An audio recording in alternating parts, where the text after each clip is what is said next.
Fungsi gelas ukur adalah sebagai alat untuk mengukur volume larutan. Fungsi tabung reaksi adalah untuk mencampur, menampung, dan memanaskan bahan-bahan kimia cair atau padat. Labu ukur fungsinya adalah untuk mengencerkan larutan hingga mencapai volume tertentu. Fungsi labu Erlenmeyer adalah untuk mencampur, mengukur, dan menyimpan cairan. Ada gelas beaker atau gelas piala adalah alat laboratorium yang berfungsi sebagai penampung. Ada pipet tetes, digunakan untuk memindahkan volume cairan yang telah terukur. Fungsi pipet ukur adalah untuk memindahkan larutan secara terukur sesuai dengan volumenya. Pipet gondok atau pipet volume. Fungsinya adalah untuk mengambil larutan dengan volume yang tepat dan sesuai dengan label yang tertera pada bagian yang menggelembung tersebut. Fungsi kaki tiga adalah sebagai penahan kawat kasa dan penyangga ketika proses pemanasan. Mortar dan alu untuk menghancurkan atau menghaluskan suatu bahan atau zat yang masih bersifat padat atau kristal.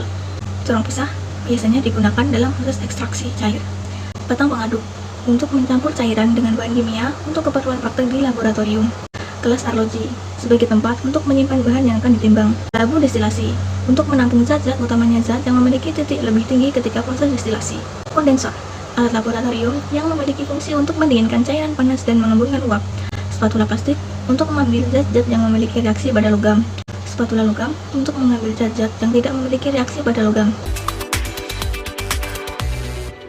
K3 laboratorium merupakan singkatan dari keselamatan dan kesehatan kerja saat beraktivitas di laboratorium.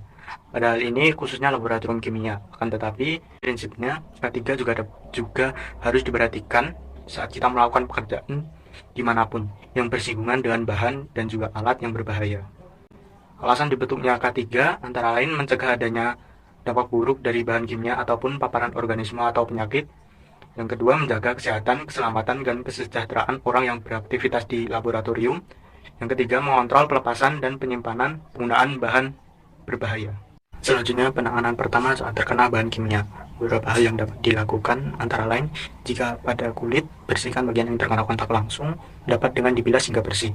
Jika pada bagian mata, segera dibilas dengan air mengalir, dapat juga dengan menyiramkan air ke mata secara perlahan. Jika terhirup, dapat memindahkan ke tempat yang lebih terbuka. Dan yang terakhir, jika ditemukan gejala lebih lanjut, segera hubungi petugas medis.